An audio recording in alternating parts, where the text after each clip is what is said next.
Hello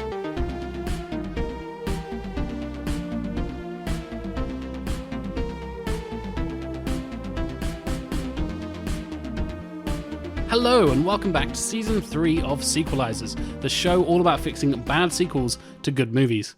If there's a good movie that was followed by a terrible sequel, you better believe we're going to try and fix it. Of course, I am your host, Jack Chambers, and joining me are the four men colloquially known as the two teams of titular Sequelisers. Mr. Matthew Stogdon. Hey. And Tim Maytom. Bonesaw is ready.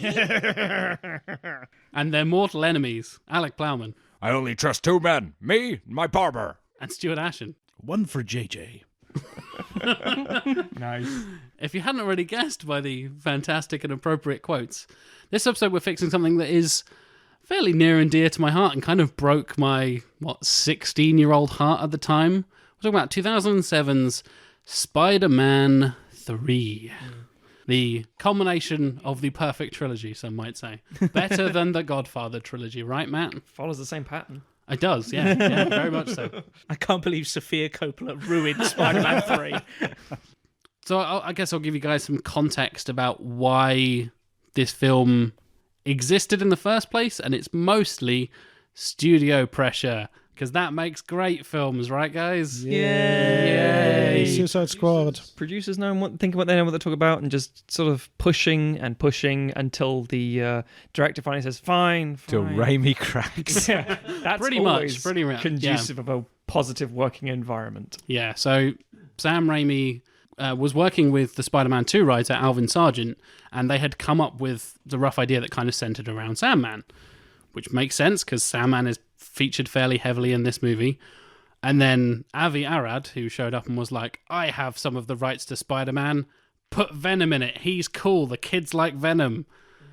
And Sam Raimi's like, yeah, but Venom's a bit lame, isn't he? He's a bit 90s, he's a bit like, do I have to do Venom? I had this really cool story of humanity and it kind of parallels Spider-Man with Sandman, and had this cool idea, put Venom in it or you're not doing it. And he's like, fine. And then Raimi and Sargent kind of came back together. They originally planned to do it as 2 films and split the script in half, but they couldn't find an appropriate midpoint to actually make it work.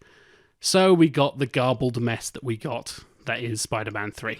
It's such a weird thing because Sam Raimi is such a 70s Spider-Man guy, where he comes in from, 60s and 70s. He really comes in from sort of starting with Stan Lee and Steve Ditko through to John Romita, Jerry Conway. That's his era of Spider-Man stuff.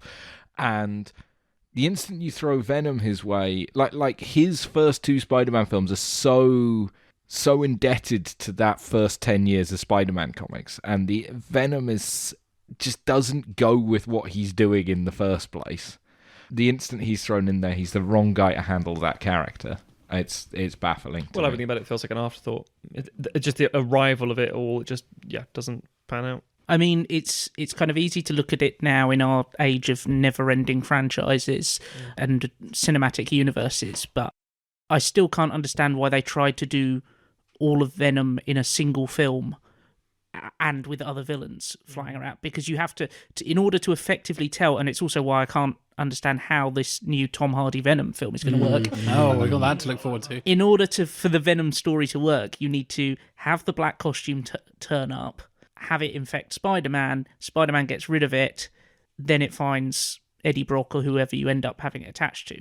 And that is a hell of a lot of distance to cover in a single film, without even throwing in secondary or tertiary villains. Especially when you consider that took place over a period of years in the comic books. Like that was Black suit for a long time. It first shows up in Secret Wars in the comics and was an excuse to make cool toys. And hey, look, Spider-Man's got a black suit now. That's cool. New toy range, because that's all that Secret Wars was in 1985, I want to say. It also led to one of my favourite Spider-Man costume changes. When he finally gets rid of the black costume, he goes to the Fantastic Four to get rid of it, and then realising that because the black costume can turn into his clothes in the comics, so he hasn't been wearing anything else, and so he has to borrow a Fantastic Four costume off of Johnny Storm and then put a paper bag over his head to conceal his secret identity. Baghead Spider-Man. Yeah. Classic. Yep.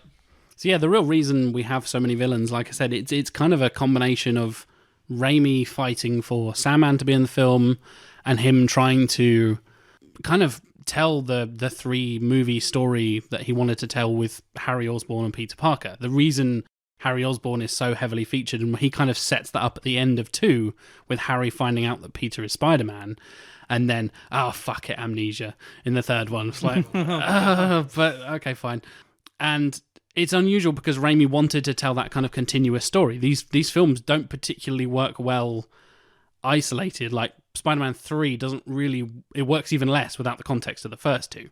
And Raimi was trying to do this 3-story arc and telling this one continuous story, which is quite unusual. You think of like the Marvel Cinematic Universe and how they're mostly isolated stories. They reference each other, but you can easily watch Black Panther without having seen anything else. You can easily watch Spider-Man Homecoming and be like, oh, that's Iron Man. It doesn't really matter. Like the consequences of other films don't necessarily carry on. But Raimi's plan was to do that and have those characters matter from film to film to film. Well, he was the first director to do a complete trilogy of a superhero film. A lot of people had done the first 2 and then got shifted off it. But yeah, he was the first to do all 3, and it feels like it because it feels like a progressive story, as you've said. And what we have now, very much with I say now, I don't count the DCU and other franchises in this, and we're talking really about the MCU, and less even the Fox stuff with X-Men Universe. Really, it's the idea of adapting and really adopting the comic-style sequential story episodic nature of it.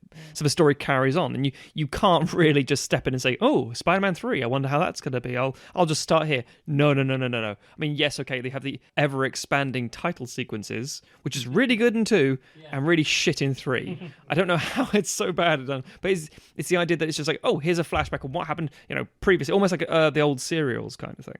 I think it's an interesting thing because, as I said, Sam Raimi's writing comes... Sam Raimi's influence, again, comes from a time in the comic books where it was very much that, and it was very much back in an era before things were retconned a lot and when characters aged, and when...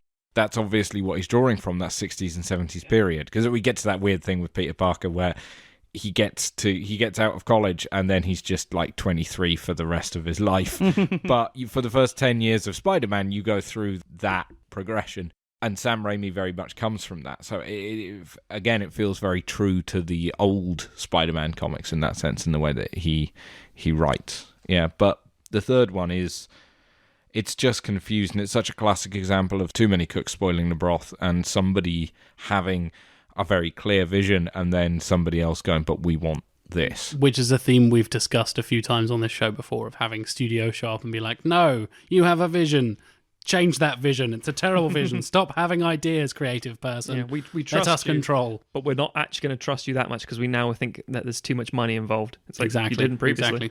Exactly. It's an interesting one as well, because Spider-Man, when you think about it, was really the movie that broke the idea of the superhero movie into the mainstream market. I mean, I know you had X-Men beforehand, but and X-Men was a moderately successful film, but Spider-Man... The first Spider-Man was the movie that really went, okay, Marvel comic movies are a thing now. Because that first Spider-Man movie was absolutely huge. And it's interesting because we talked about the second one in the best sequels episode. Because it really is, it's such a strong sequel. And I still think it's the best Spider-Man movie ever made. I think it's arguably one of the best superhero movies ever made, if not the best superhero movie ever made. It was such a high point, that second Spider-Man film. It was such a confident movie from such an assured director who knew what he was doing, and I just think it told a great story. It used its characters really well. It felt suitably comic booky in a way that other comic book movies hadn't done, while still feeling sincere.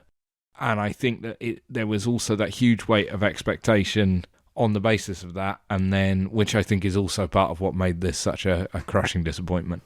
Yeah, and it's not just the fact that it's stuffed full of too many damn villains to actually tell the story properly. You've got the bizarre retconning of, it turns out it was the Sandman who was there when Uncle Ben was killed. Like, why? That seems overwrought and unnecessary. You've got a lot of personal stuff going on with Parker and Harry Osborn and that anyway. It always seems a very odd move. That feels entirely to bring in the Venom stuff, because if you're going to do Venom, you need...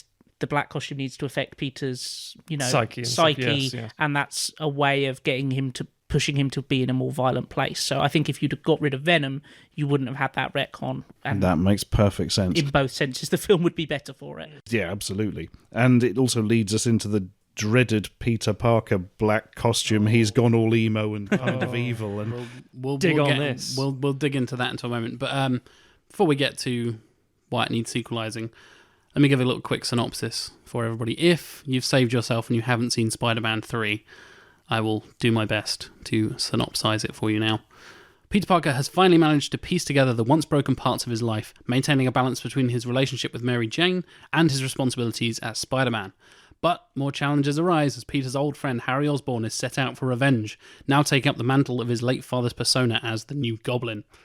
Peter must also capture Uncle Ben's real killer, Flint Marko, who has been transformed into the Sandman. All hope seems lost when suddenly Peter's suit turns jet black and greatly amplifies his powers. But the new symbiotic suit also amplifies the darker qualities of Peter's personality, and he begins to lose himself to it. Peter has to reach deep inside himself to free the compassionate hero he used to be if he is ever to conquer the darkness within and face not only his greatest enemies, but also himself. Dun, dun, dun. Dun, dun, dun. it was shit. It sounds quite dramatic and interesting from that synopsis. And I've got to say, like, it never really conveys when he gets the black costume. I know that there's a bit where he's like, oh, I feel stronger and faster. It never feels in the film. Sandman, yeah. He just acts like it goes from 7 out of 10 to 8 out of 10. Yeah, He doesn't go to 11. When you were reading Yeah. the synopsis and it was like, greatly enhances, like, did it really? Yeah. I don't remember It doing should anything. do, but it doesn't really. Like some random supplement from the internet. Yeah. He's super strong and super fast and got web shooters and stuff anyway. And so it's super like- Bee Gees.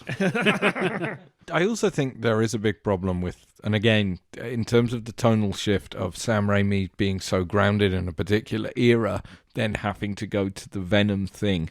I always found it weird that it's like, oh, there's kind of alien stuff now in this Spider-Man universe. Well, the original all of a plan sudden. was to have Mary Jane's ex-boyfriend, J. Jonah Jameson's son, bring it back with him from space and having it more tying into the universe. Okay. Which makes sense. And they were like, oh, we couldn't get him back. Fuck it, Meteor, that'll do. Meteor in a park, he'll be it lands fine. literally just next to them, doesn't it? Yeah. It's like, wow. And just crawls onto his bike, into his bag, it'll be fine. But that's the sort of character that you could recast. Right? So easily. Name the actor who played J. Jonah Jameson's son. So look, Who he's just knows? got to have a flipping name tag on his suit, and then we Turns know out who it he was is. Idris Elba. You don't even need to see his face. It could just be like a clip of the ship, and then you notice the little thing, and then you don't even need him in the shot. I was going to say, back to my recasting, there was a point in time in Spider-Man 2 where they were going to recast Tobey Maguire because he had like a load of back pain issues, apparently. Yes. And they were going to cast Seabiscuit. Injury Yeah. during Seabiscuit. Yeah. Fucking a horse. You can be Spider-Man but get injured doing Seabiscuit. There's an in-joke in it when I think it's when I'm back. not when he initially loses his powers, but like a second time when they fail or something, and he falls off a building and hits himself, and he like waddles away, kind of going, "Oh, my back!" And like that was a little in-joke that they threw in there to be reference his own. I like better that it was an outtake and they just kept in old man Tobey Maguire just waddling along. Walk it off, Toby. I must say, I when we did the Great Sequels episode, I was presenting Spider-Man 2, and it is a film I absolutely love. But rewatching it recently, you can see the seeds of a couple of things that Sam Raimi doesn't do particularly well that I think get worse and worse in Spider-Man 3. One of them is dialogue. Like, I think part of it is because he is so, like you say, rooted in the 60s and 70s Spider-Man comics, which weren't known for their particularly great dialogue. Like, God bless Stan Lee, not the world's best writer of teenagers. And the other thing is, I don't know what it is. It might be that it's a second unit director or something, but there is something about the way that minor characters are shot or do their acting in the Spider-Man films that makes them feel so weird. There's so many moments in it where a camera will like linger too long on a background character, or they'll deliver their line in a really odd way. And yeah, in Spider-Man 3 it just gets worse and worse. Yeah, I don't know what it is, whether it's Sam Raimi, whether it's someone else doing it. Who knows? It feels like one of those callbacks, or at least fallout of Evil Dead. like Army of Darkness, especially, when you're like, what the fuck are we doing? And you realise it's just because Raimi's having a good time. But I don't think that's the case here. The idea of Raimi having a good time or not, I think the other problem for him was he basically made these 3 films back to back without a break. Yeah. 2002, Production on Spider-Man 2004. 3 started before Spider-Man 2 was in cinemas. Yeah. That's how back to back these productions were. He said he couldn't make 4. That's one of the reasons 4 was cancelled, because he said, I can't make a 2011 deadline, I think it was. Well, he then just kind of stopped doing movies for quite a while after that, I think. And if you have the Spider-Man 2 DVD is one of those amazing DVDs that came out at the time when DVD was a huge thing and extra features were a huge thing, and it's got like 6 hours of feature-length documentaries. And if you watch him in that, just during the production of that, I mean, he looks unwell. It's a real... and you see the kind of schedule they were working on. It was absolutely punishing. And I think it was...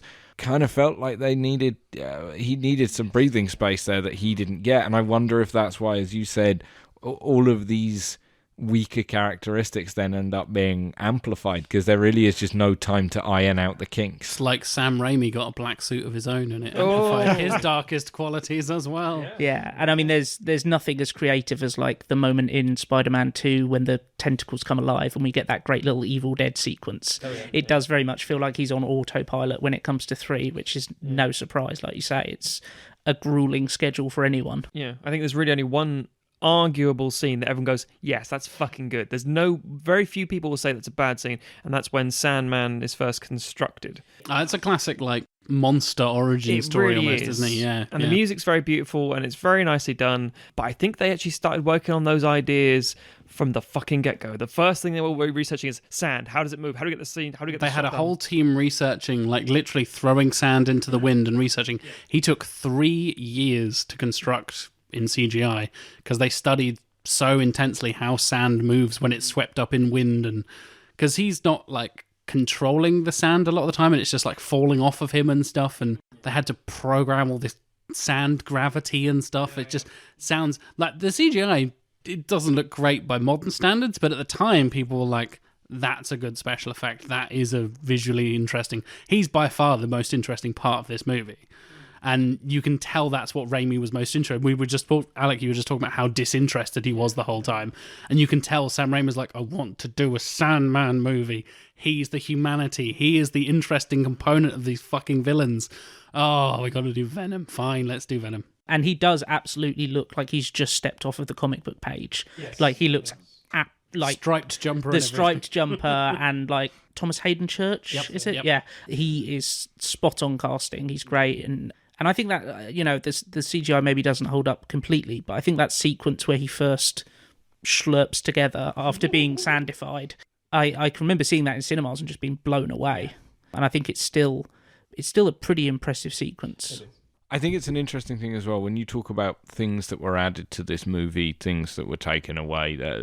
Harry Osborn's convenient amnesia very much feels like we need to get him out of the way for a while because we have to deal with this other crap. So we can't have him come back into it until... And that's a step too far, because it is an interesting... Spider-Man 2 almost writes itself into a hole there, because the idea that Harry Osborn knows from the get-go in this movie that Peter Parker is Spider-Man and believes that Peter Parker killed his dad, and Harry Osborn is in a position of such power that there is no reason that he can't destroy Peter Parker. So it's a big question of how do we get around that?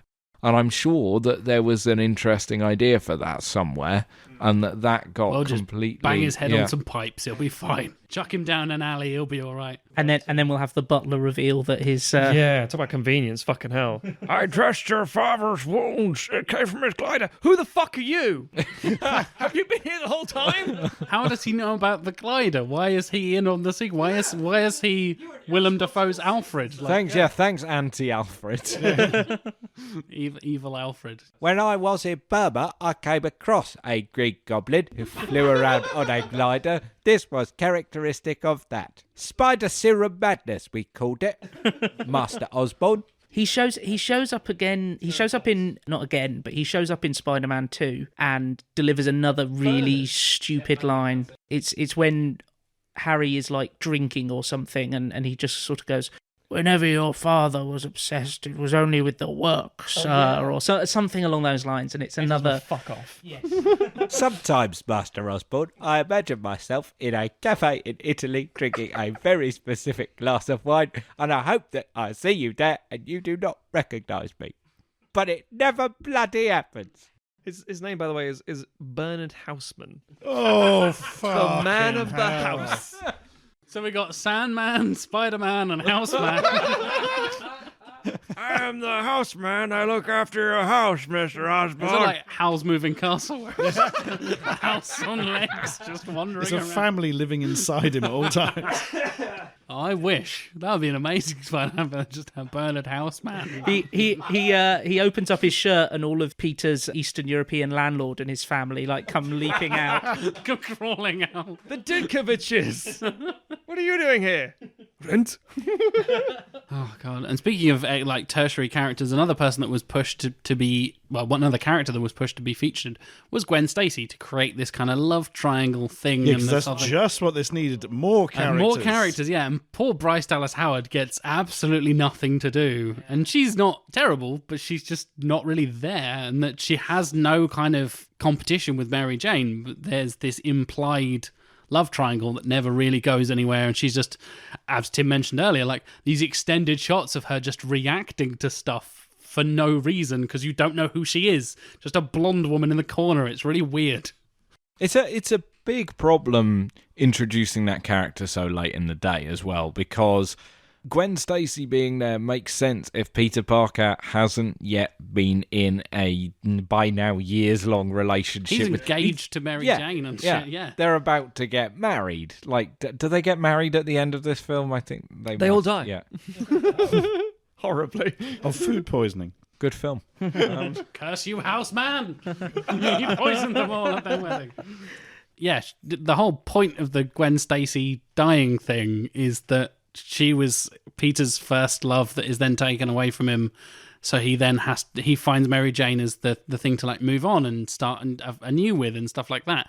Having her just introduced as like the other girl who he might fancy completely negates the importance of that character and the dynamic that she has with Peter. She's just kind of there. Like sometimes she's literally just stood to the side of the action going, oh no, there's action happening. There's explosions and buildings and a Sandman and stuff. Great impression, by the You're way.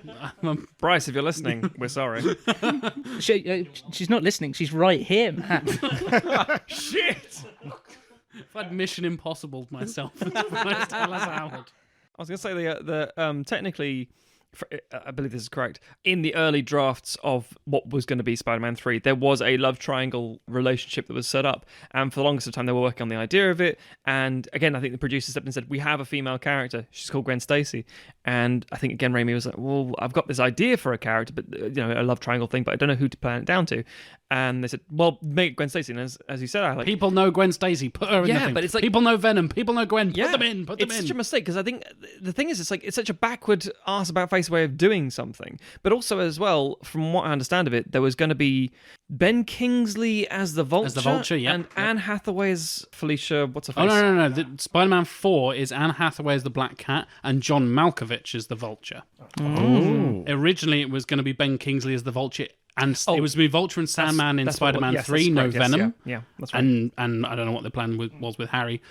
Originally, Ben Kingsley was Vulture in 3, but they didn't end up using him. And they actually almost went into production with Spider-Man 4, and it all came crashing down at the last minute. And Anne Hathaway was literally cast and announced as Felicia Hardy. The original theory was that she was going to be the Vulturess and going to be John Malkovich's daughter, but then they kind of scrapped that and turned out she was the Black Cat all along. But none of that actually happened. But that was the plan for Spider-Man 4. And they were like, fuck it, here's Andrew Garfield. Like, so why didn't Spider-Man 4 happen? Was it because of the bad response to Spider-Man 3? No. Spider-Man 3 is the highest-grossing Spider-Man film of all time. Okay. It made nearly $900 $900 million at the box office. It did incredibly well. Is that just the families of all the people who played the villains?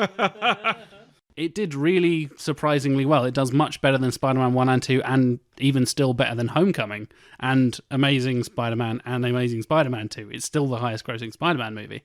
But basically, Raimi couldn't agree with them, and I was like, I can't do this anymore. And the studio kind of just gave up after a while. there was arguments about the rights going back and forth, and I think they were due to renew them at some point, and Avi Arad was going back and forth with certain studios. He wanted to do a Venom thing, almost like a prequel on the symbiote planet or something, which is a thing in the comics. You're welcome. Yes, yeah.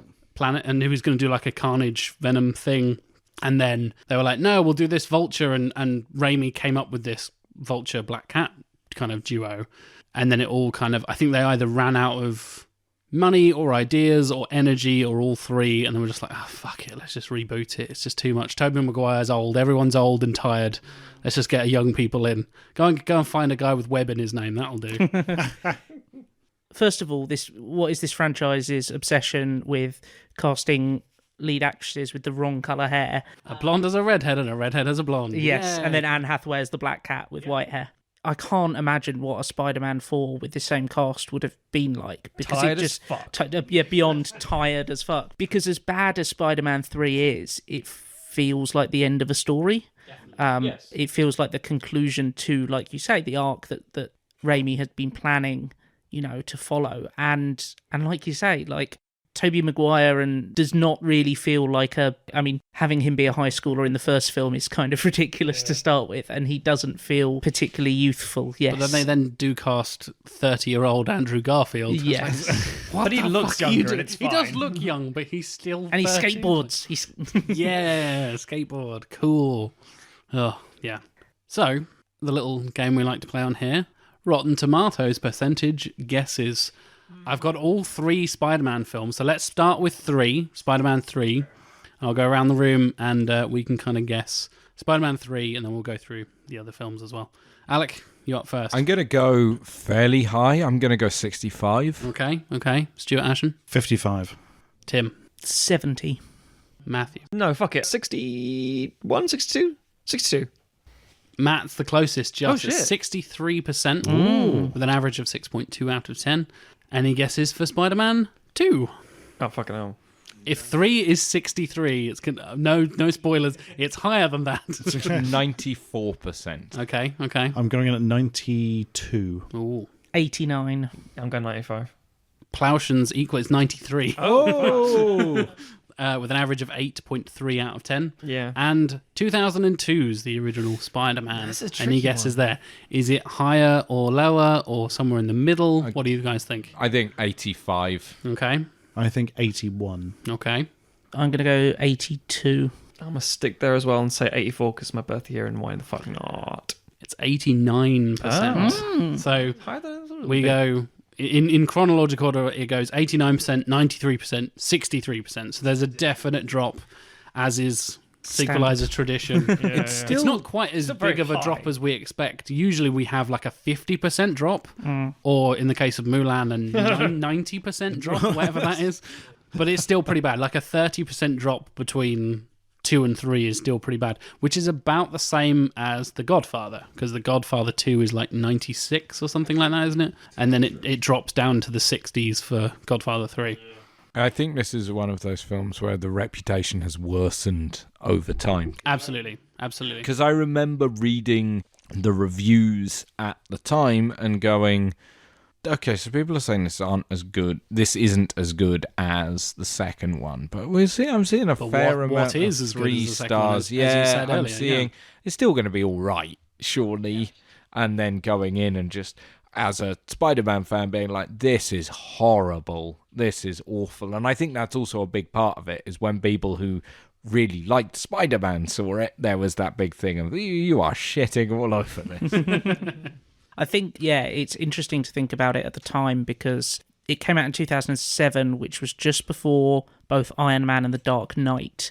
And I think if you look back at critics back then, there was probably still not an idea of like how good a superhero movie could be.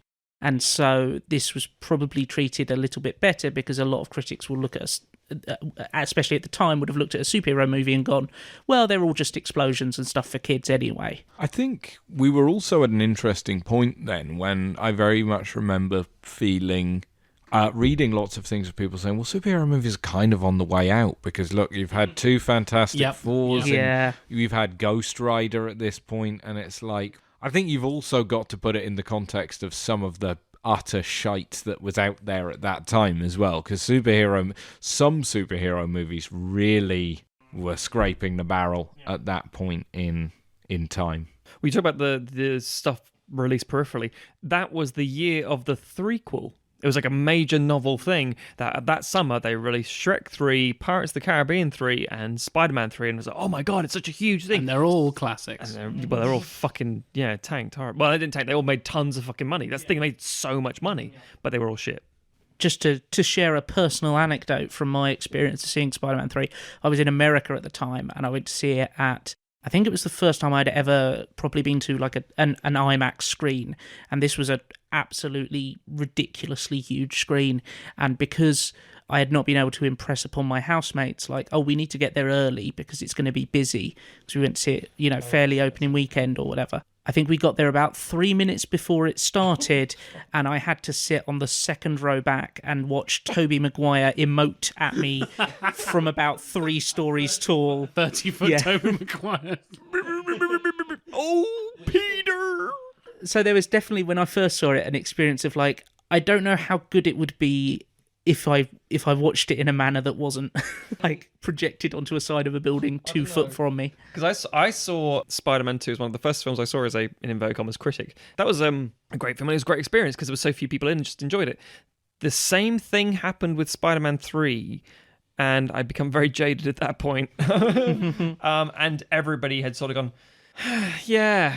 And because most of the time these things, you don't tend to converse with each other. You sort of walk away, maybe share like a bit of a nod, like, oh, it was good, but I'm not telling you what I think in case you steal it. But at the same time, there was just this look of around the room, this shared look of, oh, this has gone in the toilet. But I don't necessarily think the viewing public gave a shit. Because while we talk about Spider-Man fans and critics and the like, families still went to the film and thought, oh, wow, Spider-Man, this is great. And it didn't matter. Well, the thing with Spider-Man is that he also has a very young kids audience, and young kids have different priorities when it comes to these things.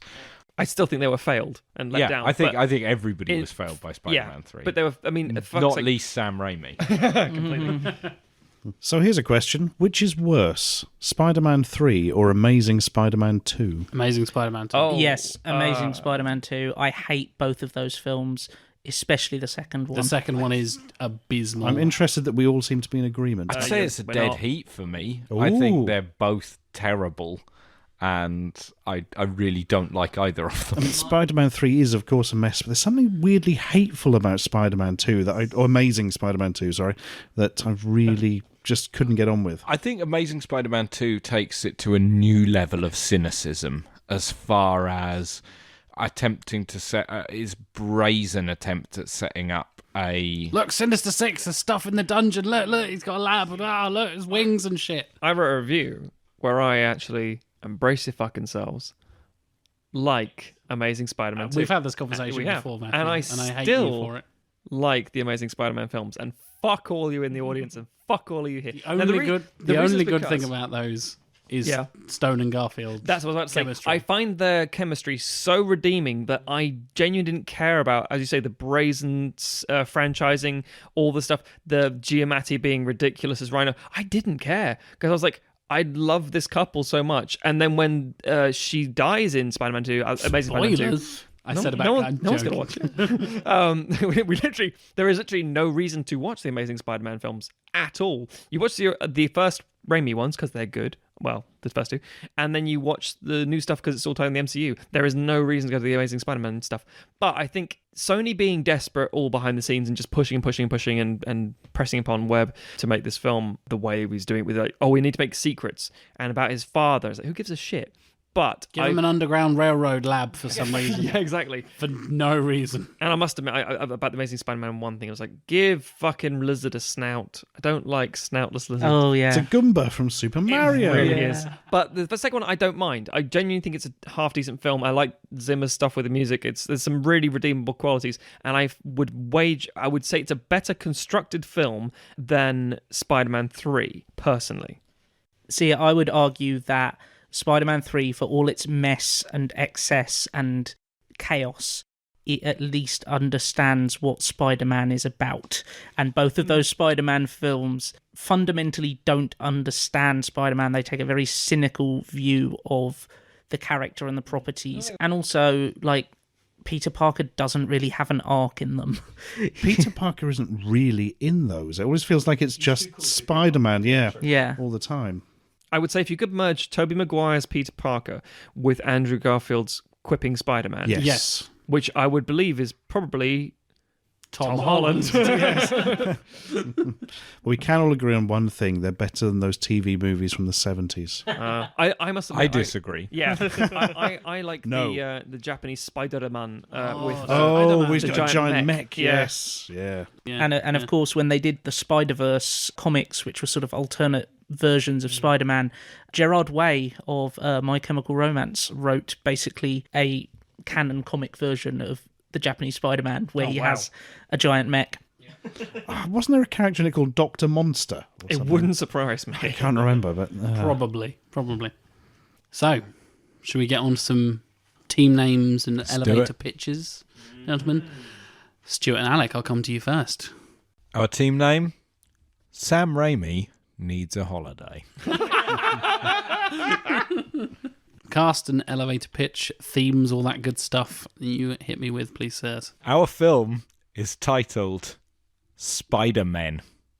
Okay. Oh, very interesting. The other one was Spider-Man Legacy.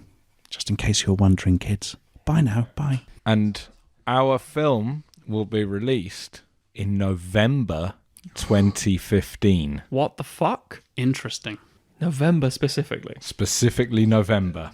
The director will be Mr. Sam Raimi. I thought he had a holiday. He said, we needs a holiday. We're not letting him have one. He needs one, but He's had one. It's 2015. He's had a few years off. Yeah, 11 years of holiday. from Dragging Spider-Man himself to after. hell. Does he still direct that god-awful fucking Wizard of Oz prequel? Oh, God, that was Sam Raimi, wasn't it? Please stop Yeah. reminding me of that. Because I managed to banish it from my head. That is one of the most miserable cinema experiences I ever had. It is also exactly the same plot as Army of Darkness. Holy God, it is. Shit. Monkey and all. Yeah. Okay, before we all get sucked into a vortex of hell and terrifying memories, continue. Thank you. Our returning cast. Peter Parker, Spider-Man, played by Tobey Maguire. Mary Jane Parker, played by Kirsten Dunst. Mr. Miles Morales will be portrayed by Dexter Darden, who you may know from the Maze Runner series. He is Fry Pan in The Maze Runner, and he is also in the film Joyful Noise. Aaron Davis will be portrayed by Donald Glover. Spider-Man Homecoming there, yeah, nice tie together. Jefferson Davis will be played by Michael Jai White. He's fucking Spawn. Yes. He's in The Dark Knight. He's isn't also he? Black Dynamite. He is. Yes, he is, Black Dynamite, yeah. absolutely, yeah. And Rio Morales will be played by Jennifer Lopez. Boom.